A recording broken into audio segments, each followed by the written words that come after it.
नमस्कार मित्रों। विदेश व्यापार, भारत का विदेश व्यापार इकोनॉमी का टॉपिक है। सेकेंड ग्रेड में यूजफुल है। जो सितंबर में एग्ज़ाम है उसमें भी, आगे होगा उसमें भी। तो वित्त वर्ष 2024-25, ठीक है। हम यहाँ पे 30 इम्पोर्टेंट क्वेश्चन देखने वाले हैं जो परीक्षा के दृष्टि से महत्वपूर्ण है। तो 2024-25 के प्रथम 9 माह में, 24-25 का क्या मतलब हुआ? एक जो अप्रैल है 2024 से 31 मार्च 2025 तक, उसके जो प्रथम 9 माह है, यानी कि अप्रैल से लेके और फिर आगे आप देख लो फिर कितने हो गए, नवंबर तक, लगभग दिसंबर तक में भारत का कुल निर्यात कितना रहा। निर्यात का मतलब क्या होता है? एक्सपोर्ट। आयात का मतलब आना, निर्यात का मतलब जाना। जो सामान हम विदेशों में भेजते हैं, तो कितना रहा है बताओ? 602, 608, 800, 500 बिलियन डॉलर है। एक तो होता है मिलियन, मिलियन के बाद में आता है बिलियन। क्या उत्तर होगा? 602 बिलियन डॉलर। डाटा याद रख ले मैं सीधा सीधा, 602 बिलियन डॉलर। आगे चलें।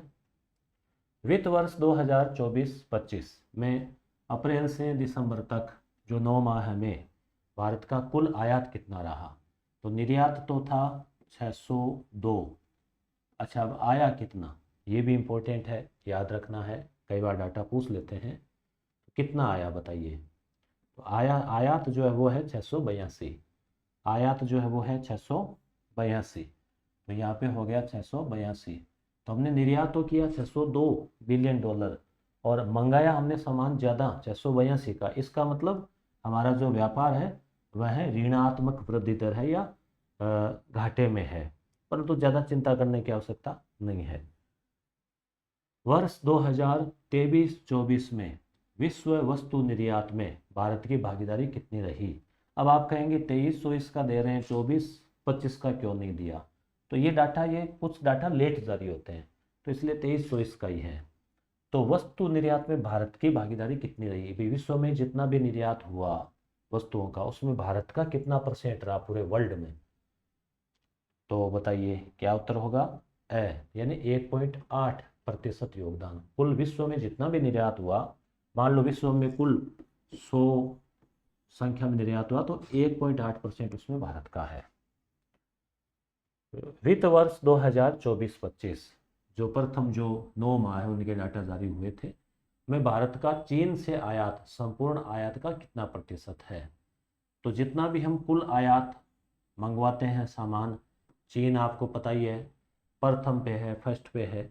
तो कितना परसेंट, यानी हम कुल जितना भी मान लो कुछ देशों से मंगा रहे हैं, उसका कितना परसेंट हम चीन से मंगा रहे हैं?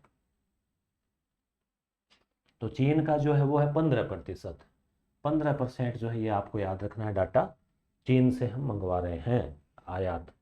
भारत से 3 शीर्ष आयात व्यापार वाले देश कौन है? ये भी मोस्ट इम्पोर्टेंट है कि 3 ऐसे देश जिनसे हम ज़्यादा सामान लेते हैं, सामान मंगवाते हैं, तो कौन से हैं बताओ? तो यहाँ पे हो जाएगा चीन एक नंबर पे, सबसे ज़्यादा आयात 15% से ज़्यादा, 15.8। उसके बाद में है रूस, उसके बाद में यूएई यानी संयुक्त अरब अमीरात। तो ये आप ध्यान में रखें हैं। वित्त वर्ष 2024-25 अप्रैल से नवंबर भारत का निर्यात व्यापार किन 3 देशों से सर्वाधिक हुआ? तो आयात तो आपको चीन याद रखना, उसके बाद में चीन के बाद में क्या था? रूस, ठीक है। तो आप कोई भी एक CRU ट्रिक बना लो, भले CRU, या फिर कोई और ट्रिक देख लेना। अब बात आती है निर्यात की, किन देशों से सर्वाधिक हुआ निर्यात? तो हमने किन देशों को माल सबसे ज़्यादा बेचा? तो यहाँ पे आ जाएगा यूनी, है ना, UN। तो USA, अमेरिका को हमने सबसे ज़्यादा आयात किया, 1 नंबर पे, नहीं निर्यात किया हमने। अमेरिका अपने से लेता है, अमेरिका अपने से ज़्यादा सामान लेता है। तो भारत सबसे ज़्यादा सामान किसको भेजता है? अमेरिका को। दूसरा UAE को भी हम लेते भी हैं तो देते भी हैं, तो ये 2 नंबर है UAE यहाँ पे, और यहाँ पे 3 नंबर पे है आयात के मामले में। और नीदरलैंड जो है वो 3 नंबर है। तो समझ में आ रही होगी बात कि भारत ने सबसे ज़्यादा जो निर्यात किया, तो अमेरिका, USA, UAE, नीदरलैंड।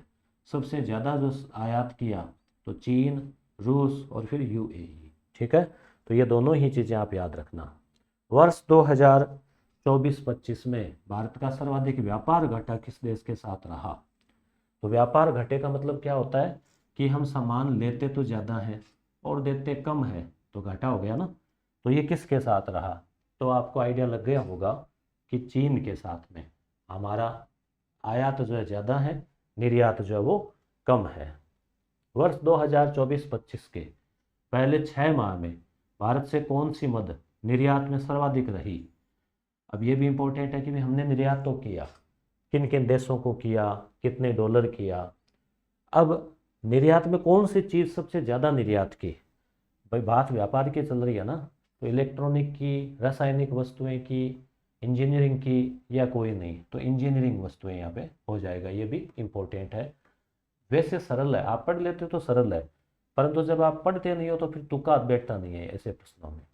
वित्त वर्ष 2024-25 के लिए भारत के विदेशी व्यापार से संबंधित आंकड़ों में सुमेलित नहीं है, तो सुमेलित नहीं आपको ढूंढना है। वस्तुओं का निर्यात, सेवा का निर्यात, व्यापार घाटा, सेवा का आयात। वस्तु का तो आप जानते हो, वस्तुएं भेजी, सामान भेजा, आया, बादाम भेजा, तेल मंगवाया, जो कुछ भी है। सेवा में क्या होता है, जैसे डॉक्टर, इंजीनियर या कोई ऐसे भेजे जाते हैं, या कोई सॉफ्टवेयर वगैरह इंजीनियर आदि। और तो ये कौन सा डाटा इसमें सही नहीं है, तो तीन जो सही नहीं है उसको छोड़ दो, बाकी तीनों आप याद कर लेना। सेवा वाला छोड़ दो। व्यापार घाटा अपना 194 बिलियन डॉलर रहा। ये आपको आइडिया पहले दूसरे पर्सन से ही लग जाएगा। अपना आयात और निर्यात को घटा दो तो 194 का आ जाएगा। उसके बाद में सेवा निर्यात जो है वो 383 था और वस्तु निर्यात 237 था। तो 300, 200, 500 कुल मिलाएं तो ये 600 और ऐसा कुछ अपने पहले प्रश्न में आ रहा था ना निर्यात, वो हो जाएगा 602 था ना। वित्त वर्ष 2024-25 में सेवा निर्यात में पिछले वर्ष की तुलना में वृद्धि अनुमानित है। कि भाई सेवा का हम निर्यात करते हैं तो हर साल कोशिश ये रहती है ना कि ग्रोथ हो। अपने यहाँ से इंजीनियर है वो विदेशों में जाते हैं, पैसे कमाते हैं, तो सेवा देता है ना बदले में। तो सेवा निर्यात में कितनी वृद्धि अनुमानित है? तो सेवा निर्यात में काफ़ी अच्छी खासी वृद्धि अनुमानित है, 12%। ठीक है, साल की। उसके बाद में वित्त वर्ष 2024-25 में भारत में एफडीआई प्रवाह क्या रहा है, अंतर्वाह है। एफडीआई का मतलब फॉरेन डायरेक्ट इन्वेस्टमेंट, यानी विदेश से कोई निवेश आता है, कोई फैक्ट्री आके यहाँ लगाते हैं और है, तो वो तो कितना रहा, मतलब कुल कितना पैसा जो है यहाँ पे आया निवेश के लिए। तो इसका आपको डाटा याद रखना है, 81 बिलियन डॉलर। निम्नलिखित में से असंगत कथन छांटिए। 3 कथन दिए हुए हैं, कौन सा सही नहीं है? वित्त वर्ष 2024-25 में भारत में एफडीआई में पिछले वर्ष की तुलना में 14% की वृद्धि हुई। वित्त वर्ष 2023-24 में 71 बिलियन डॉलर एफडीआई प्राप्त हुआ। देखो आपको डाटा थोड़े कठिन लगेंगे, परंतु एक बार पढ़ तो लो। वर्ष 2024-25 में विनिर्माण क्षेत्र ने सर्वाधिक एफडीआई प्राप्त की, तो विनिर्माण क्षेत्र यहाँ पे नहीं होगा। तो यहाँ पे उत्तर हो जाएगा जो है 2 ही, पहला और दूसरा सही जो है ना। हाँ, तो केवल तीसरा जो है क्या है, वो गलत है, पहला सही है, आप याद रख लेना। 14% की वृद्धि हुई है एफडी में और 71 बिलियन की डॉलर की एफडी प्राप्त हुई है। अब है सेवा क्षेत्र ने वित्त वर्ष 2024-25 में सर्वाधिक एफडीआई प्राप्त की। ये आपको ध्यान रखना है कि भाई अर्थव्यवस्था के 3 क्षेत्र होते हैं, प्राथमिक, द्वितीयक, तृतीयक। प्राथमिक में कृषि, खनन आदि आ जाते हैं, द्वितीयक में उद्योग आ जाते हैं, और तीसरे में द्वितीयक में उद्योग और विनिर्माण, और तीसरे में सेवा। तो सेवा का मतलब ये नहीं कि सेवा हम किसी के ऐसे वो हाथ पांव दबा रहे सेवा कर रहे हैं। यहाँ सेवा का मतलब है सर्विस सेक्टर, जितनी भी सर्विसेज है, प्राइवेट, गवर्नमेंट, उसके अलावा परिवहन वगैरह सब इसमें आ जाते हैं, दुकानें और सब। तो सेवा क्षेत्र जो है ने वित्त वर्ष 2024-25 में सर्वाधिक एफडीआई प्राप्त की। ठीक है, जबकि यहाँ कथन ये गलत था ना, विनिर्माण का। विनिर्माण नहीं की, किसने ज़्यादा प्राप्त की सर्वाधिक एफडीआई? सेवा क्षेत्र ने प्राप्त की, क्योंकि सेवा क्षेत्र में ही है ज़्यादा। तो यह कुल एफडीआई का कितना प्रतिशत था? सेवा क्षेत्र में जो एफडीआई थी तो 19% था। असत्य कथन बताइए। वित्त वर्ष 2024-25 में कंप्यूटर सॉफ्टवेयर व हार्डवेयर क्षेत्र ने एफडीआई का 16% प्राप्त किया। मैन्युफैक्चरिंग क्षेत्र में एफडीआई ने 18% वृद्धि हुई। तो यहाँ पे जो है कौन सा सही है, दोनों ही सही लग रहे हैं यहाँ पे।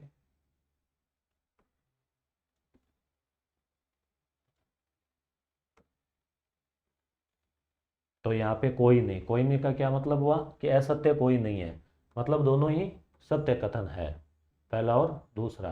कि भाई कंप्यूटर सॉफ्टवेयर हार्डवेयर ने इतने परसेंट की, चलो ये परसेंटेज अब आपको याद रहे नहीं रहे कोई बात नहीं। विदेश व्यापार नीति 2023 के संबंध में असत्य बताओ। तो विदेश व्यापार नीति 2023 आप ध्यान रखना, ये अपनी नई व्यापार नीति है, 23 के बाद में अभी नहीं आई नहीं है, 25 चल रहा है अभी। तो आप ध्यान रखना, प्रश्न आ जाएगी कब की, सीधी सीधी, तो 2023। इससे पहले कब थी वो भी हम देखेंगे। तो ई कॉमर्स द्वारा निर्यात को आसान बनाना, तो ये तो कोशिश है ही ना। निर्यात उत्कृष्टता शहर, मर्चेंटिंग व्यापार के प्रावधान, निर्यात हेतु 10 नवीन योजनाएं। तो यहाँ पे ये चौथा गलत है, ठीक है। तो क्या हो जाएगा यहाँ पे, तीनों 2023 में, यह कि एक तो ई कॉमर्स जो होता है ना, जो आप ऑनलाइन सामान मंगवाते हो अमेजोन आदि से, उसमें निर्यात को आसान बनाना, निर्यात हेतु उत्कृष्टता शहरों की स्थापना करना, मर्चेंट यानी व्यापार के प्रावधान, तो ये तीनों आ गए उसमें। नवीन विदेश व्यापार नीति कौन सी, 2023 वाली। कब लागू हुई बताओ, कब हुई, 1 अप्रैल 2023, याद रखना। वित्तीय वर्ष कब से शुरू होता है, 1 अप्रैल से, अप्रैल फूल है ना, तो 1 अप्रैल 2023 याद रखें। विदेशी व्यापार नीति 2023 कब तक लागू रहेगी, ये भी इम्पोर्टेंट है। तो कब तक रहेगी, 2028 तक। कितनी तारीख, 31 मार्च 2028। 31 मार्च को वित्तीय वर्ष समाप्त हो जाता है, 1 अप्रैल से 31 मार्च। तो 23 से 24, 25, 26, 27, 28, तो ये 3 है ना, इसका 3 का 8 आराम से बन जाएगा, तो 28 तक 5 साल। विदेशी व्यापार नीति 2015, तो विदेश व्यापार नीति 2023 से पहले कब थी, 15 में थी, ध्यान रखना। तो 15 से कितने साल हो गए, 5 और 3 8 साल पहले, यानी 23 से 8 साल पहले थे 15 में, फिर आई 23 में। इस 15 की क्या विशेषताएं थी, शुरुआती योजना अवधि 1 अप्रैल 2015 से 2020 तक, कोविड के कारण मार्च 2023 तक, विस्तार सीधा देख लो इसका, तो सभी है तो तीनों याद कर लो। कि पहले इसका था कि 15 से 20 5 साल, कोविड के कारण इसको 3 साल बढ़ा दी, सिंपल। वही अवधि 1 अप्रैल से 31 मार्च। 108 एमएसएमई क्षेत्रों की पहचान, ये 20 में था। MSME micro small medium enterprises, यानी सूक्ष्म लघु और मध्यम उद्योग। अब इन उद्योगों की भी परिभाषा बदल गई है, तो ये सब चीज़ें भी आपको देखनी होगी। तो ये सब चीज़ें नोट्स में अपडेट करके डाली हुई है, ठीक है, मिल जाएंगे आपको। इस्कोमेट का अर्थ क्या है, इस्कोमेट, तो इस्कोमेट का अर्थ जो है वो है 1 नंबर पे, ये देख लो आप, विशेष रसायन, स्पेशल केमिकल, जीव सामग्री, उपकरण, प्रौद्योगिकी नीति, ठीक है। तो ये इसका है इस्कोमेट का अर्थ, विदेश नीति से जुड़ा हुआ है। विदेशी व्यापार नीति के 4 स्तंभों में सही नहीं है, सहयोग, व्यापार करने में सुगमता, वस्तु व्यापार कमी, इस्कोमेट, तो ये कमी वाला जस नहीं रहा है, ठीक है। अब इस्कोमेट का दोबारा देख लो, इस्कोमेट में क्या क्या है, स्पेशल केमिकल विशेष रसायन, जीव से संबंधित सामग्री, उपकरण और प्रौद्योगिकी संबंधी सामग्री और नीति। विदेश व्यापार नीति के 4 स्तंभ। विदेश व्यापार नीति 2023 के संबंध में सत्य है, फर्स्ट, इसने पूर्व की विदेश व्यापार नीति 2019 का स्थान लिया। सोच लिया आपने, सही है क्या। यह नीति 1 अप्रैल 2023 से लागू हुई।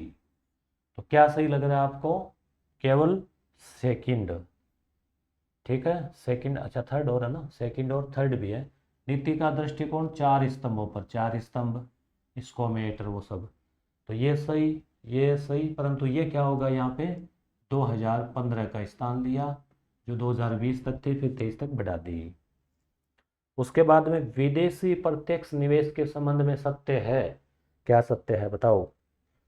तो विदेशी प्रत्यक्ष निवेश यानी FDI, दूरसंचार सेवाओं में भारत में 100% FDI की अनुमति है, चौथा मार्ग के माध्यम से बीमा कंपनी में एफडीआई 170 की गई है। एफडीआई को जो है ना 70% की गई। एकल ब्रांड उत्पाद खुदरा व्यापार में स्वचालित मार्ग 80% एफडीआई की अनुमति है।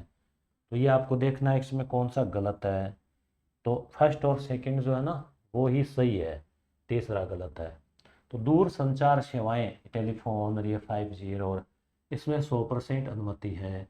तो विदेशी कंपनी भी आ सकती है यहाँ पे। चौथे मार्ग के माध्यम से 70% कर दिया है।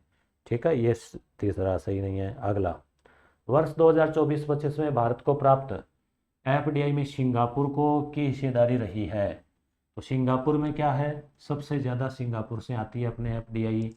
तो कितनी रही है इसकी, 30% है, 30%। ठीक है, सबसे ज़्यादा है सिंगापुर, ध्यान रखना।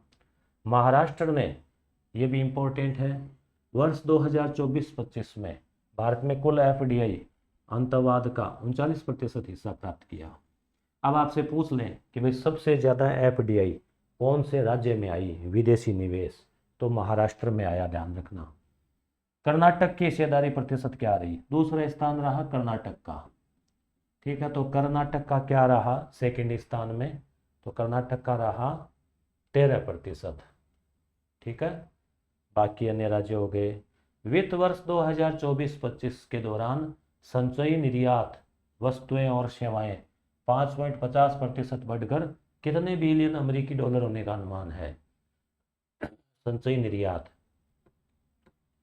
तो ये जो है 820 बिलियन डॉलर। वित्त वर्ष 2024-25 में भारत का कुल आयात अनुमानित है। ठीक है, कुल आयात, तो कितना आयात कुल अनुमानित है, तो ये है 915 है कि भाई इतना अनुमान है, ये अनुमानित है 915। ठीक है, अनुमानित भी दिया जाता है इकोनॉमिक सर्वे में। सही कथन बताइए। वित्त वर्ष 23-24 में भारत का कुल निर्यात 7 बिलियन अमेरिकी डॉलर था। वित्त वर्ष 2024-25 के अप्रैल नवंबर तक कुल 602 बिलियन डॉलर अमेरिकी डॉलर था। संपूर्ण वित्त वर्ष 2024-25 में भारत से कुल 820 बिलियन अमेरिकी डॉलर अनुमानित है। तो ये अभी अभी हमने पढ़ा ही है ना, 915 है ना। तो यहाँ पे क्या हो जाएगा, यहाँ पे जो है दया उपयुक्त सभी संपूर्ण वित्त वर्ष की बात है, भारत का कुल आयात, और यहाँ पे बात है भारत से कुल बिलियन अमेरिकी डॉलर अनुमानित है। यह बात किसकी चल रही है, निर्यात की चल रही है ना। तो यहाँ पे जो है क्या उत्तर हुआ है, द, यानी तीनों ही आप सही है, तीनों पे एक बार नज़र डाल लेना। उसके बाद में आ जाता है भारत की प्रथम विदेश व्यापार नीति, इम्पोर्टेंट है सीधा सीधा। तो वो 1991 में एलपीजी हुआ था ना, उसके बाद हुई थी 1992। ठीक है, एलपीजी जानते हो ना, लिबरलाइजेशन उदारीकरण, प्राइवेटाइजेशन निजीकरण, ग्लोबलाइजेशन वैश्वीकरण 1991। तो उसके बाद 1992 में, फिर 2015, फिर 2023। वर्ष 2030 तक भारत का कपड़ा निर्यात का लक्ष्य कितना है, इस पर भी ज़्यादा फोकस किया जा रहा है कपड़ा निर्यात पे। तो कितना है, तो ये है 150 बिलियन अमेरिकी डॉलर। भले ही सारे आपको ये डॉलर वॉलर याद नहीं हो, परंतु विदेश नीति प्रथम, वर्तमान वाली, उसका लक्ष्य, सर्वाधिक आयात वाले देश, सर्वाधिक निर्यात वाले देश, सर्वाधिक एफडी किस देश से हैं, सर्वाधिक किस राज्य में, वो आपको जरूर डाटा याद रखने हैं। अन्य व्यावसायिक सेवाओं के निर्यात में भारत का वैश्विक स्थान कौन सा है, तो अन्य सेवाएं निर्यात के मामले में तीसरा स्थान है भारत का। तो इस प्रकार से हमने जो है यहाँ पे कितने प्रश्न देखे हैं, 30 प्रश्न देखे हैं। अब आपको इम्पोर्टेंट चीज़ और बता देता हूँ कि जैसे अपने यहाँ पे जो है करंट अफेयर के लिए ज्ञान स्रोत पब्लिकेशन की सेकंड ग्रेड और थर्ड ग्रेड के लिए भी उपयोगी रहेगी। राजस्थान का करंट अफेयर है, रवि कुलरिया सर है, हिस्ट्री 360 चैनल वाले आप जानते होंगे अच्छे से। तो इनकी पुस्तक जो है वो मार्केट में आ चुकी है, ऑनलाइन ऑफलाइन दोनों ही रूप में अवेलेबल है। इसके अलावा सेकंड ग्रेड के लिए पुस्तक भी आ चुकी है, 15 मॉडल पेपर है इसमें, मॉडल नहीं सॉल्व्ड पेपर है, जो वर्तमान पाठ्यक्रम से संबंधित है। जो पुराना पाठ्यक्रम था 7-8 टॉपिक वो सारे हटा दिए, तो इसलिए क्या है कि केवल, और व्याख्या भी बहुत अच्छी शानदार व्याख्या की गई है कि आपको पूरे पाठ्यक्रम का रिवीजन हो जाएगा। 200 पेज है इसमें और करंट वाले में 150 पेज है, तो आराम से आप 15 दिन में भी इसको पढ़ सकते हो दोनों किताबों को। प्रतिदिन आप 2-2 घंटे भी, एक 2-2 घंटे दो। इसके अलावा यस गुरु एप्लीकेशन है, ये आप लिंक दिया गया है वीडियो में। तो यहाँ पे तो टेस्ट सीरीज है, 5000 से अधिक प्रश्नों का अभ्यास सेकेंड ग्रेड के लिए, जिसमें 100+ टेस्ट पेपर है। और सब्जेक्ट वाइज आप चाहो तो पर्टिकुलर राजस्थान भूगोल, राजस्थान का इतिहास अलग अलग भी ले सकते हो। ऐसे ही नोट्स भी है जो कि आप डाउनलोड कर सकते हो PDF को और प्रिंट आउट ले सकते हो सेकेंड ग्रेड के। ये भी लगभग 400-500 पेज के टोटल नोट्स बनते हैं। आप चाहो तो केवल जैसे इंडिया वर्ल्ड वाला पार्ट, केवल राजस्थान, पॉलिटी, ऐसे आप अलग अलग पार्ट भी डाउनलोड कर सकते हो। ठीक है, और यहीं पर आपको इसी एप्लीकेशन पे हर संडे एक 100 क्वेश्चन का फ्री मॉक टेस्ट मिलता है। ये इस प्रकार से देखो टेस्ट का है ये, और ये इस प्रकार से नोट्स का है। आप अलग अलग भी जो है ना तो ले देख सकते हो। तो एक फ्री टेस्ट जो है 100 क्वेश्चन का संडे को मिलता है। 3 टॉपर्स को उसमें प्राइज भी दिया जाता है। तो आप ज़रूर जुड़ जाना टेलीग्राम चैनल से और एप्लीकेशन से। धन्यवाद।